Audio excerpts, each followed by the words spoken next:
condolences and feeling all your support. And so I had a real dilemma as to what I was going to bring to read you all. But recently I'd suffered a loss. My father passed on peacefully after a battle with cancer that wasn't like very complicated, but you know, he's gone on to his maker. And it's the most ironic thing, it happened on his birthday. You know? I was like, he waited till he's 68. And so, but everything that I brought to read today, I haven't read in public with the exception of one poem. And I guess the idea was to just pick things that are challenging, things that I don't know, I just chose these poems. I just chose them with my heart, and I just want to share them with you. And this first one's called Sacramento.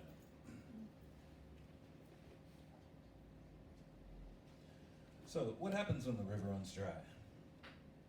When the river stops, does the dragon put on his good clothes? Does it get a job? Do the angels stop guarding Eden, having been bribed by rich white men to open the gates of Disney heaven, sponsored by the Memorial Fund for Dead Queens who kissed cigarette-scented ray guns? Do the internment camps turn to historic museums that sponsor TikTok channels with millions of views, where we watch plaintively two nappy-headed runaways go hunting kittens like slave patrol between the European twinge barriers, weaving like Ali in the Baptist church pews? Does it ever make the local news when your muse has been seen interviewing for a pittance on a sensational YouTube channel? For enough change to buy a steel reserve and a hand-me-down hand job meal ticket to the soup kitchen, which becomes a disco at night, to fleece the gentry of their hardly earned money.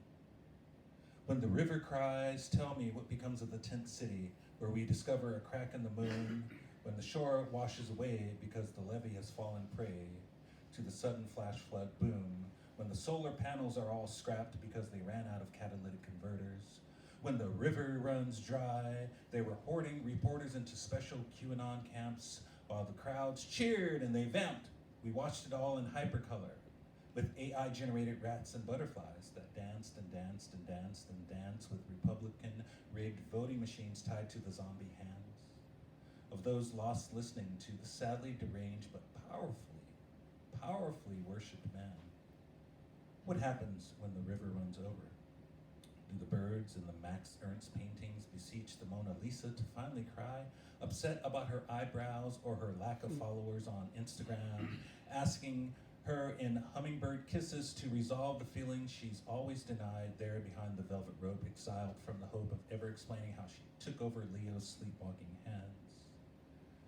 Was it magic? Was it dope? Then again, I don't know. The river tells me I never knew her. The river never bothered to wonder if the levee saw things the same as she does. When the hairless apes leave their cans and bottles behind as offerings, as if to say, hey mother, look at what we've been quaffing. The river told me she really doesn't care. She just watches until her tears run freely. No one hears her murmur. No one hears her pleas. No one looks up from their telephones as the river runs over and the torn skies bleed.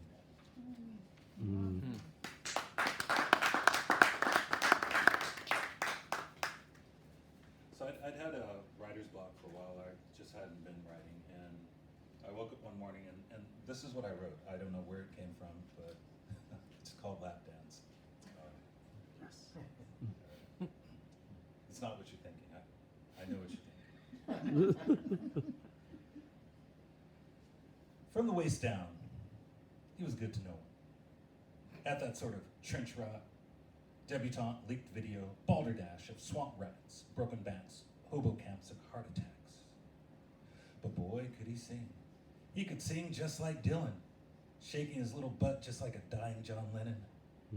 From the ground up, he was a brooding buttercup, Odin's favorite mawkish pup, collects steaming horse hooves in a reticulated bathtub, tells me his mother is sick with cancer in all of her grooves, but I know she's out there on the blade, not faking it really, just plagued by the malaise in his underwear, the chemicals in her food. But boy, could he play guitar, just like that reclusive, nouveau-rich English superstar no one's seen since he brought all those damn spiders back from Mars, singing into the corner store mirror, while his spooky is melting slowly from the flames of the sinister secret Hollywood sunset war that no one ever knew. From his left hand, he could paint continents where clam-digging nuns in short pants rushed to qualify for the Piety Olympics, where the priests in their tie-dye habits genuflect, genuflect, genuflect to the Grateful Dead songs, mowed down eventually by the wall of sound which won't abide the centuries of blatant wrong, the skeletal remains that we've found.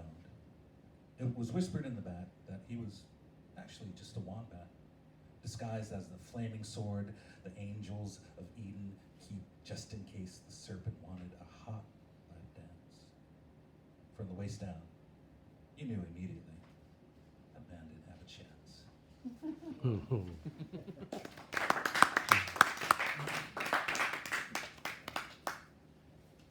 This one I've read in public. I did a little revision of it.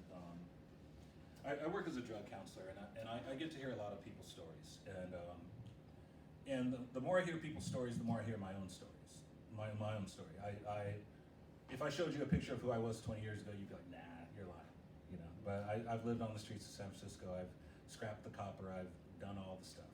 And by the grace of God, I stand here with 8 years of sobriety. But I hear the stories from people all the time, and it makes me think. And when I hear the stories are kind of like songs, you know.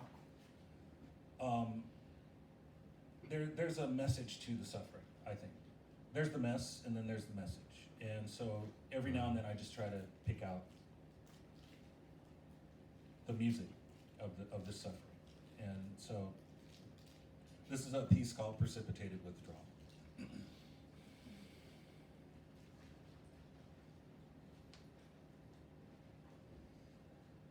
Everything feels so good until I'm feeling nothing at all. I feel everything until I feel nothing at all. There's a can of Narcan up my nose, and I'm spitting up the dose. I can't tell if I'm maybe a cartoon fading into that little white dot on an analog TV, or just another person in that Glide church lunch line waiting for my sandwich in a paper bag, beseeching me, have a blessed day, have a blessed day, have a blessed day. Really? Really? Really? I want, and I want, and I want, and I want, and I want everything to feel so good. And I want, and I want, and I want everything to just stop.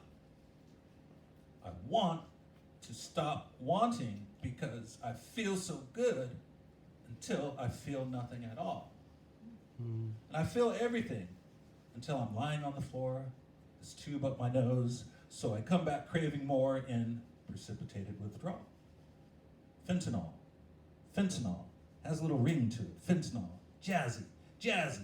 Slick. I want it until there's nothing at all. Because everything feels so good. Everything feels so good to Jenny, she can't really tell anymore if she's kissing an old Doc Marten boot or cooing to her baby. You know, that one that turned blue along with her lips as she tried to break on through to the other side. But all the poets lied. They died. They died, really.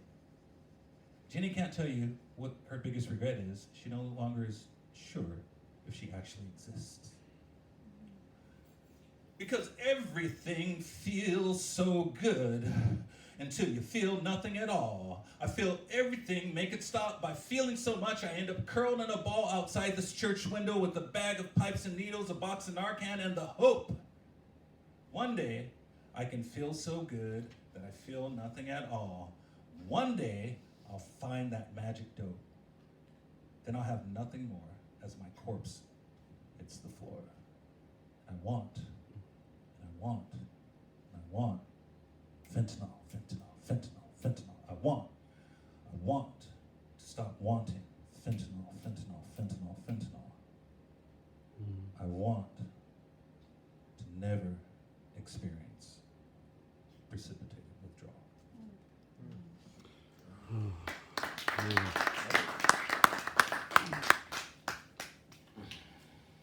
So we just left the Year of the Tiger. I like the Year of the Tiger. My wife was born in the Year of the Tiger, and this is something I wrote a long time ago when we met that got kind of lost in all the things that I ended up writing. But I figured I'd share it. It's never been read in public. It's just called Tigers. Okay, we've gone through some heavy stuff, so let's get a little levity. Tigers. Silly boys, Cupid lit, shining copper, kiss kittens copiously, while wives growl, midnight fancy fuzzy, melanated opioids floating just below curtains of hyperventilating windows which show. Crazy lady convinced that she's a duck, tries to find her panties, remiss, dizzy, pleading, two, spinning dice, out of luck. Silly boy, Cupid lit, has slipped off the bed again, breaks his fall with wishes. Fluffy nougat of swirling tongue, sterling, magnetic sin spins flax to golden teeth refused by the junkie because when he's jonesing, surely he's gonna sell them. Pull back this arrow. Searing twilight becomes a war wish of Nero, a nightmare of elephants, cascading, storming Roman roads. Silly boys, Cupid lit. See the flaming chariot, looks, and then he chases it, just before it imploded, kissed.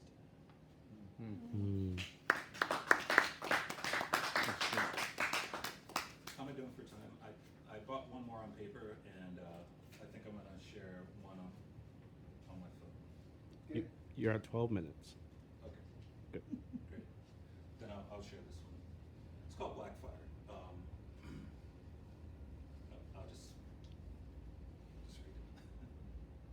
So, Blackfire. This was inspired by Blackfire This Time, which is an anthology of Afropunk poetry that I got to be in a Zoom call with a lot of the authors in, and yeah, it's just called Blackfire.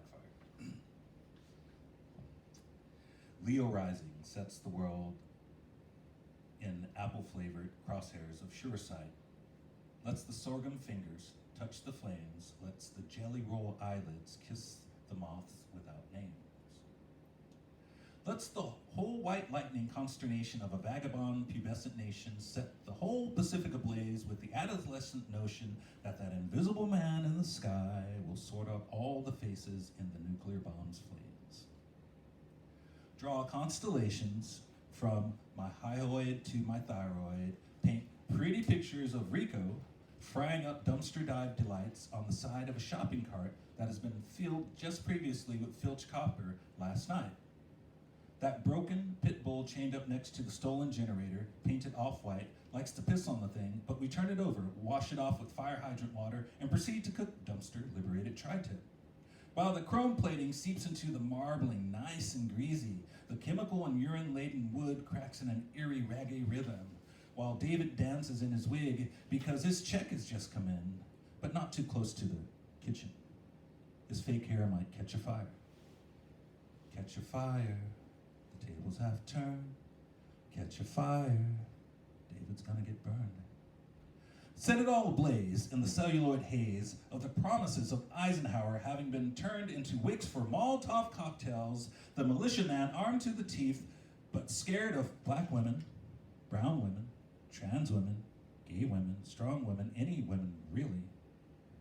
Those bombs of fear hurled hurriedly at health centers go careening into the White House at the behest of a dog whistle. Not unlike how Rico gestures, come on, get it, come on and get it. A semblance of food, maybe a 3D print of proof, that afterglow of a black fire that shuns glances, a butterfly that break dances, a beautiful mess where the broken pit bull sings backup vocals at David's behest. His smeared mascara glances, the post-war dream simply buckles, blazes in the embers of a fire that everyone knows, but no one acknowledges. David's got blood on his hands. He dances and dances. He likes it rare. He likes it hot. He ignores the chrome plating. It's just crunchy, he whispers to that broken dog.